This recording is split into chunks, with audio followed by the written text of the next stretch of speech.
자, 이제 재림에 관한 부분들을 두 가지 강의로 진행해 보도록 하겠습니다. 주님의 재림, 반드시 주님은 다시 오십니다. 왜 그러냐? 주님이 그렇게 말씀하셨어요. 요한복음 14장 1절부터 3절에 너희는 마음에 근심하지 말라. 하나님을 믿으니 또 나를 믿으라. 내 아버지 집에 거할 곳이 많도다. 그렇지 않으면 너희에게 일렀으리라. 내가 너희를 위하여 거처를 예비하러 가노니 가서 너희를 위하여 거처를 예비하면 내가 다시 와서 너희를 내게로 영접하여 나 있는 곳에 너희도 있게 하리라. 우리 주님이 다시 오시겠다고 주님 당신이 얘기를 하셨습니다. 그리고 히브리 9장 28절에 이와 같이 그리스도도 많은 사람의 죄를 담당하시려고 단번에 들이신 바 되셨고 구원에 이르게 하기 위하여 죄와 상관없이 자기를 바라는 자들에게 두 번째 나타나시리라. 히브리 9장 28절에 이렇게 언급했습니다. 그래서 신약 성경 전체에 300회 이상 재림에 관한 구절이 언급되어 있고요. 그것은 신약 성경 구절 전체 25분의 1입니다. 그러니까 구약에서 예수님이 그 메시아가 초림하실 것이다 라고 예언했던 그 밀도보다 신약에서 주님이 다시 오시겠다라고 예언했던 그 밀도가 훨씬 높다는 거죠. 그러니까 주님의 초림보다 더 명확한 것이 주님의 재림이라고 해도 과언이 아닙니다. 반드시 다시 오십니다. 주님 재림의 특징이 다 아시는 내용이지만 몇 가지를 좀 정리해 보면 사도행전 1장 11절 올라가시면 그대로 오십니다. 이르되 갈릴리 사람들아 어찌하여서 하늘을 쳐다보느냐 너희 가운데 하늘로 올려주신 이 예수는 하늘로 가심을 본 그대로 오시리라 하였느니라. 두 번째는 모든 사람이 볼 수 있도록 오십니다. 누가복음 21장 27절 그때 사람들이 인자가 구름을 타고 능력과 큰 영광으로 오는 것을 보리라. 아니 지구가 둥근데 어떻게 그럴 수 있습니다. 그분은 하나님이십니다. 스가랴 12장 10절 내가 다윗의 집과 예루살렘 주민에게 은총과 강구하는 심령을 부어주리니 그들이 그 찌른 바 그를 보고 그를 위하여 애통하기를 독자를 위하여 애통하듯 하며 그를 위하여 통곡하기를 장자를 위하여 통곡하듯 하리로다. 올라가시면 그대로 오실 것이고 또 모든 사람이 볼 수 있게 하고 그러나 마태복음에 24장 36절 보면 그러나 그날과 그때는 아무도 모르나니 하늘의 천사들도 아들도 모르고 오직 아버지만 아시느니라. 그러므로 깨어있으라. 어느 날에 너희 주가 임할는지 너희가 알지 못함이니라. 이러므로 너희도 준비하고 있으라. 생각하지 않은 때에 인자가 오리라. 분명히 예수님이 얘기하셨습니다. 나도 모른다고 얘기했습니다. 사실 그거는 아니 예수님이 모른다는 얘기는 하나님이 아니란 얘기입니까? 아니 그런 차원이 아니라 아버지의 권위를 높이는 어떤 그런 의미라고 볼 수가 있습니다. 그래서 지금도 마지막 때에 몇월 며칠 오실 것이다라고 예언하는 구약이 이스라엘의 어떤 절기를 이용해서 예언한 그 모든 것들은 예수님 말과 대치됩니다. 날짜를 얘기하거나 어떤 이렇게 일시를 얘기하는 그 모든 것들은 100%라고 보시면 됩니다. 이단입니다. 성경적이지 않습니다. 그러니까 많은 사람들은 그런 호기심이 있는 것 같아요. 그러니까 마지막 날이 어떻게 되고 그래서 몇월 며칠에 오시고 사실 우리가 알아야 될 게 그게 아니라 언제 오시든지 언제든지 그분을 맞이할 수 있는 준비 이게 지금 우리에게 필요한 거잖아요. 왜 이 준비는 하지 않고 사인을 보고 몇월 며칠에 오실 것이다. 그게 관심만 두고 이렇게 하고 있습니까? 우리 주님은 틀림없이 다시 오시겠다고 하고 다시 오실 테니까 이 믿음을 가지라고 성경은 얘기합니다. 다시 올 거니까 우리가 올바른 믿음에 흠도 점도 없는 모습으로 계속 하나님께 성장할 뿐만 아니라 이 복음으로 전 열방에 죽어가고 있는 영혼들 빨리 다시 오실 거니까 복음 중에서 살려낼 것을 우리에게 명령하신 거지 않습니까? 그리고 우리에게 주어진 올바른 믿음을 가지고 한 명이라도 이 복음을 전해서 살릴 수 있도록 그 인생을 살아야지 무슨 일이 어떻게 벌어지고 저건 어떤 사인이고 몇월 며칠에 올 것이고 전부 여기에 관심이 있는 것 같아요. 한편으로는 너무 이렇게 재림에 관해서 아예 무시하는 경우들이 많습니다. 다미 선교회부터 시작해서 불건전한 그런 신비주의들이나 이런 불건전한 종말론들이 많이 일어나서 아예 재림하면 고개를 돌리는 경우들이 많습니다. 그건 틀린 신앙입니다. 또 한편 재림 얘기하면서 이런 식으로 몰고 가는 경우들이 있습니다. 어떤 사인이나 어떤 징조나 이런 것들 논하고 몇월 며칠 이런 것들 논하고 물론 참고하면 좋겠죠. 하지만 진짜로 계시록을 주신 이유와 성경을 주신 이유는 주님 틀림없이 올 거니까 주님 맞을 준비하라는 겁니다.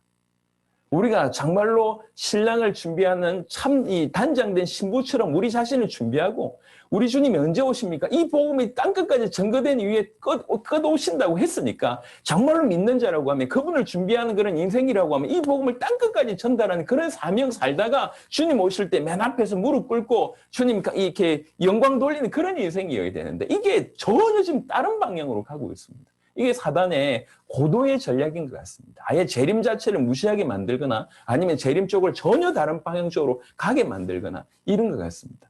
그러니까 이 후자 같은 경우에는 보통 사람들이 자기 삶을 잘 살 수가 없습니다. 두려워가지고.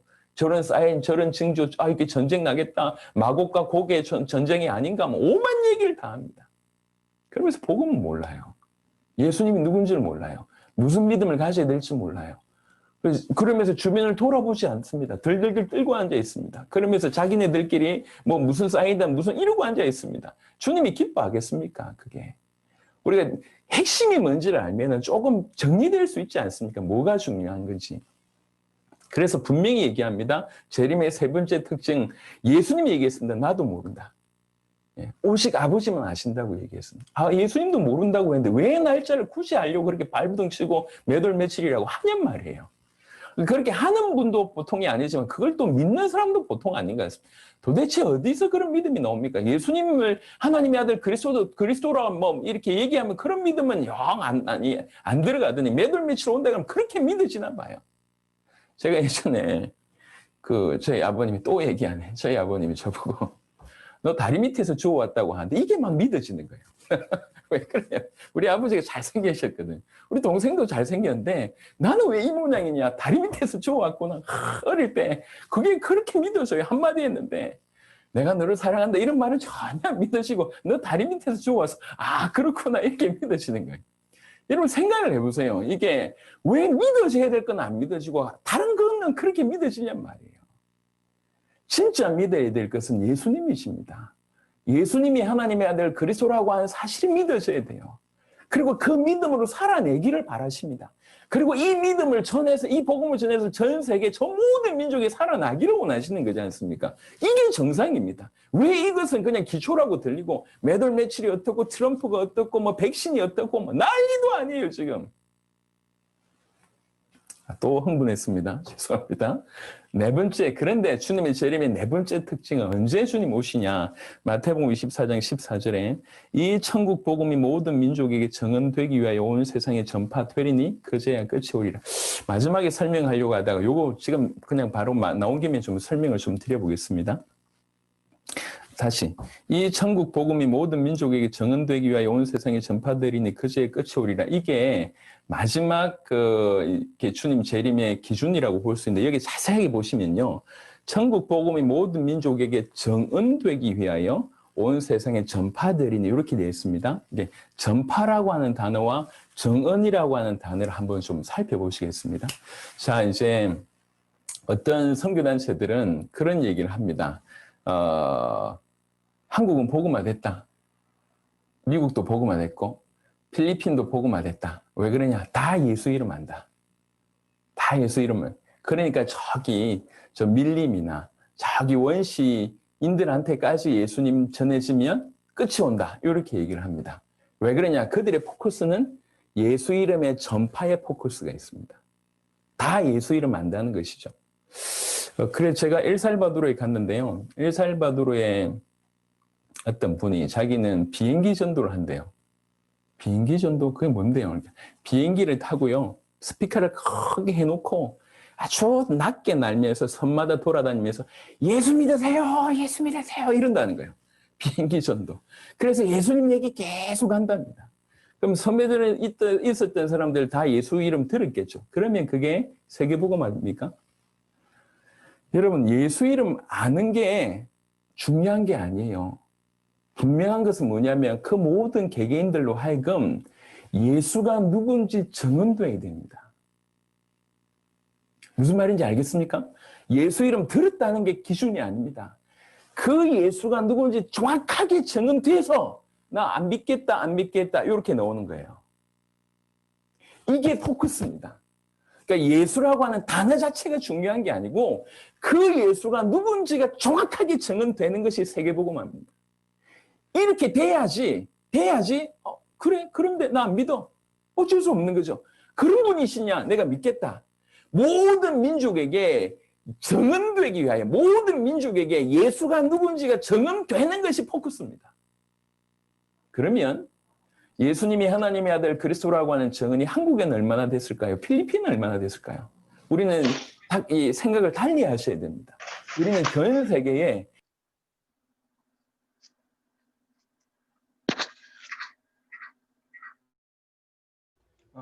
목사님 다시 마이크가 소리가 들리지 않습니다. 예. 이게 컴퓨터가 좀 바꿔야 되겠습니다. 제가 너무 열심히 해서 침이 튀었나요? 이제 들립니다. 이제 들립니다. 그래서 제가 이 차이를 좀 말씀을 드리고 싶었습니다. 예수 이름을 내가 아는 거하고 그 예수가 누구인지 내가 정확하게 정언받는 거하고는 다른 얘기예요. 예수 이름이 들려져서 너는 복음화 됐어? 아닙니다. 예수 이름을 모르는 사람들은 우리나라 사람들이 거의 없을 겁니다. 하지만 그 예수가 누군지 정확하게 들어본 사람들도 많지 않을 겁니다. 자기 인생의 문제가 뭐며 왜 예수님을 그리스도라고 하는지, 예수님이 하나님의 아들 그리스도라고 하는 진실된 올바른 정언을 받은 사람이 우리나라 채 50%도 없다고 생각합니다. 퍼센테이지를 많이 줬어요. 심지어 교회 안에 있는 사람들도 그리스도의 의미를 모르는 경우들이 많지 않습니까? 우리는 그래서 세계복음화를 모든 민족에게 예수의 그리스도 되심을 증언하는 걸 해야 됩니다. 그래서 마지막 때는요, 이렇게 엄청난 많은 징조가 일어남과 동시에 복음이 폭발적으로 확산될 겁니다. 폭발적으로. 저는 지금이 그때라고 생각합니다. 지금이 그때다. 그래서 우리 선교사님들이 어떤 생각을 가지시는지 모르겠지만 제가 이해하는 부분은 그렇습니다. 마태복음 24장 14절 이 천국 복음이 모든 민족에게 정언되기 위하여 이게 포커스입니다. 요거 하기 위해서 온 세상에 전파되리니. 정언이 포커스입니다. 그제야 끝이 오리라. 그러니까 이제 그냥 크게 성경 구절을 크게 보는 부분도 필요하지만 어떤 부분에는 아주 새픽새픽하게 자세하게 봐야 될 부분이 필요하지 않습니까? 마태복음 24장 14절 같은 경우에도 우리가 너무 놓치기 쉬운 구절이었던 것 같아요. 너도 예수 알고 나도 예수 알고. 아닙니다. 그 예수가 누군지가 정언되어져야 되는, 한 번이라도 예수님이 누군지 정확하게 정언되어져야 되는 게 교회 안과 교회 밖 마찬가지입니다. 그래서 주님의 재림의 특징은 이 천국 복음이 모든 민족에게 증언되기 위하여 온 세상에 전파되리니 그제야 끝이 온다. 자, 재림은 또 한편의 언약으로 이해할 수 있습니다. 사실은 하나님을 떠나서 모든 문제가 왔다고 이렇게 표현을 했습니다. 죄 때문에 모든 문제가 왔다고 표현했습니다. 사단 때문에 모든 문제가 왔다고 표현했습니다. 또 다른 각도로 설명해보면 요 세 가지를 다른 각도로 설명해보면 하나님이 주신 약속을 어겨서 모든 문제가 왔다라고 이해할 수 있습니다. 그러니까 언약을 놓친다는 것은 그만큼 큰 사건입니다. 창세기 2장 16절 17절 여호와 하나님이 그 사람에게 명하여 이르시되 동산 각종 나무 열매는 네가 임의로 먹되 그 선악을 알게 하는 나무의 열매는 먹지 말라. 네가 먹는 날에는 반드시 죽으리라 하시니라. 이렇게 얘기했습니다. 이게 우리 하나님께서 명령하신 언약이지 않습니까? 이 언약에 사단이 제일 먼저 누굴 이렇게 공격을 했냐면 하와를 공격합니다. 그 하와가 대답하는 내용이 창세기 3장 2절 3절인데 여자가 뱀에게 말하되 동산나무 열매를 우리가 먹을 수 있으나 동산 중앙에 있는 나무 열매는 하나님의 말씀에 너희는 먹지도 말고 만지지도 말라 너희가 죽을까 하노라 하셨느니라. 그러니까 창세기 2장 16절 17절과 비교해 보면 뭔가가 추가됐고 뭔가가 빠졌고 뭔가가 희미한 것이 보여집니다. 이게 지금 하와의 상태라는 것이죠. 하나님이 약속을 줬는데 이 하와는 이 하나님의 약속을 정확하게 알지 못하니까 믿지 못했겠죠. 이 하와를 틈탔다는 거죠. 그 다음에 창세기 3장 6절을 보니까 여자가 그 나무를 본즉 먹음직도 하고 보암직도 하고 지혜롭게 할 만큼 탐스럽기도 한 나무인지라 여자가 그 열매를 따 먹고 그 다음입니다. 자기와 함께 있는 남편에게도 주매 그도 먹은지라 되어 있습니다. 성경은 자기와 함께 있는 남편이라고 얘기했습니다. 이거는 남편이기 때문에 늘 자기와 함께 있다. 이 표현도 맞고요. 지금 따먹고 있을 때 자기와 함께 있다. 이 표현도 맞는 것 같습니다. 여하튼 이렇든 저렇든 상황을 보면 하와는 이게 정확하게 잘 몰라서 따먹었다고 표현을 할 수 있습니다. 하지만 이 아담은 그렇지 않지 않습니까? 하나님의 약속을 본인이 분명하게 받았지 않습니까? 그런데 이렇게 따먹고 있는 거를 설득을 당했는지 따먹고 있는 것을 쳐다보고 있는 거예요, 이게. 죽나, 안 죽나. 죽으면 안 따먹으면 되고. 이렇게. 이해되시죠? 이게 상황이 가만히 보고 있는 거죠. 그런데 따먹으니까 안 죽어요. 자, 이럴 때 일어나는 겁니다. 내가 약속은 이렇게 받았는데 현실은 다르게 벌어져. 이게 오늘날이지 않습니까? 하나님의 말씀과 현실이 충돌되는 그런 상황입니다. 말씀은 이건데 상황이 이렇게 벌어져요. 이때 뭘 주께서 요구하시냐면 이때 믿음을 요구하시는 거거든요. 이때 요구하신 믿음을 하와는 실패합니다. 그래서 아담은 결국 알았지만 믿지 못해서 언약을 어겼다고 볼 수 있고 하와는 정확하게 몰라서 언약을 어겼다고 볼 수가 있습니다. 그래서 디모데전서 1장 13절에는 이렇게 표현합니다. 내가 전에는 비방자요, 박해자요, 폭행자였으나 사도 바울이 과거를 설명하면서 내가 과거에 이랬다. 왜 그러냐? 도리어 긍휼을 입은 것은 내가 믿지 아니할 때 알지 못하고 행하였습니다. 이렇게 되었습니다. 내가 그때 알지 못했고 내가 믿지 않아서 그랬다. 이렇게 얘기합니다. 이게 언약이라고 하는 큰 약속을 정확하게 알지 못하고 믿지 못하는 것이 얼마나 큰 결과를 낳는지를 보게 됩니다. 우리가 지금 교회 안에서도요, 우리가 열심히 신앙생활을 하고 있지만 재림도 언약입니다. 이 언약을 우리가 알지 못하거나 이 언약을 믿지 못해서 이 언약하고 상관없이 산다고 할 때 언약 놓친 거와 진비 없지 않습니까? 많은 문제가 오는 겁니다. 교회 안에. 하나님하고 상관이 없으니까요. 그래서 재림은 마지막 언약입니다.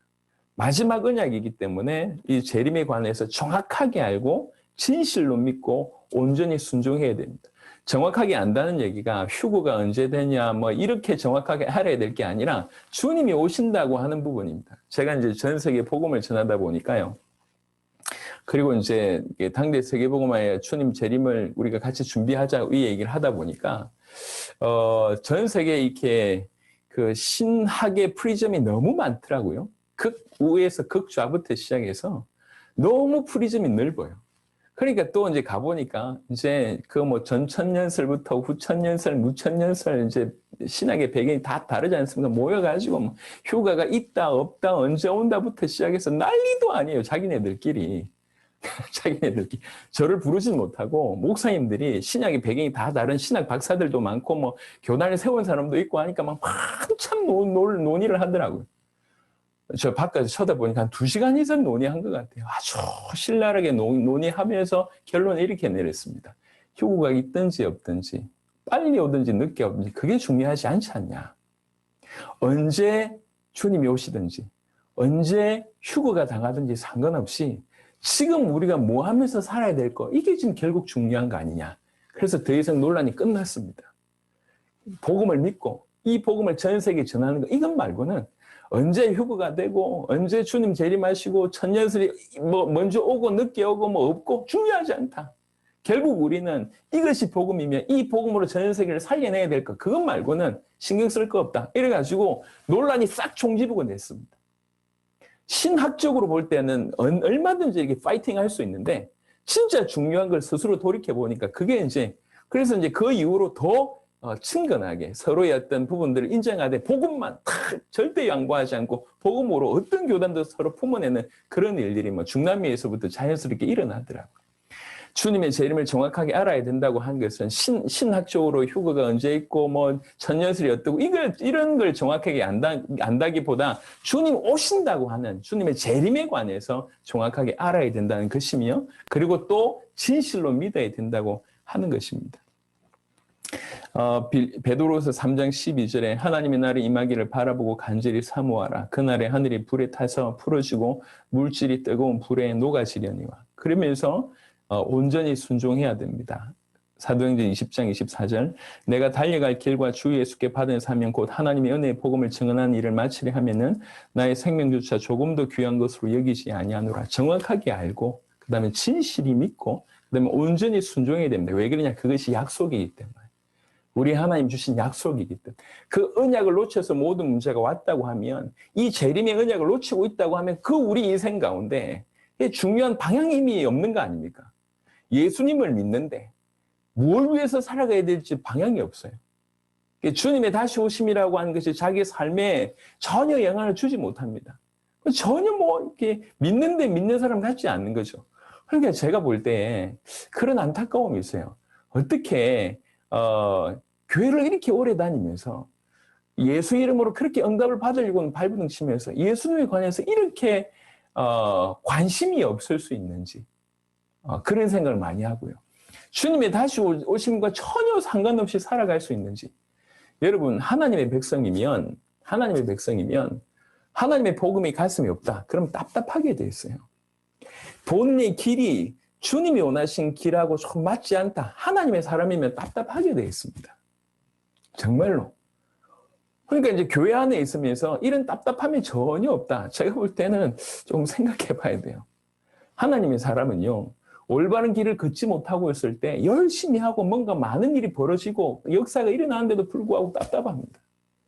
주님이 원하시는 길이 뭘까? 이렇게 생각하게 되고요. 하나님의 복음이 없는데 그냥 행복하다. 하나님의 사람은 아닌 것 같아요.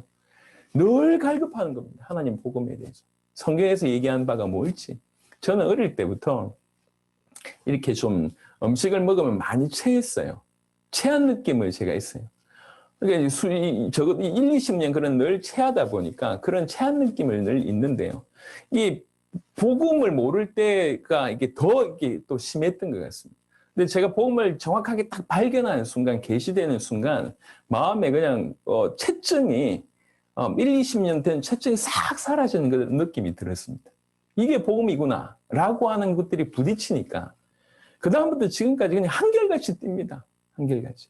그리고 이게 주님이 원하시는 길이라고 정해지니까 주님이 원하시는 것들을 내가 소유했고 주님이 원하시는 길들이 보이고 그 길을 뛰기 시작하니까 너무 그냥 감사한 거죠. 물론 그 길에 어려움이 많았고 가지고 있는 손에 쥔 물질들이 별로 없었고 주변에 그렇게 사람들이 많지 않은 그런 상황인데도 불구하고 주변의 환경이 별로 중요하지 않았습니다. 계속 뛰는 거예요. 이게.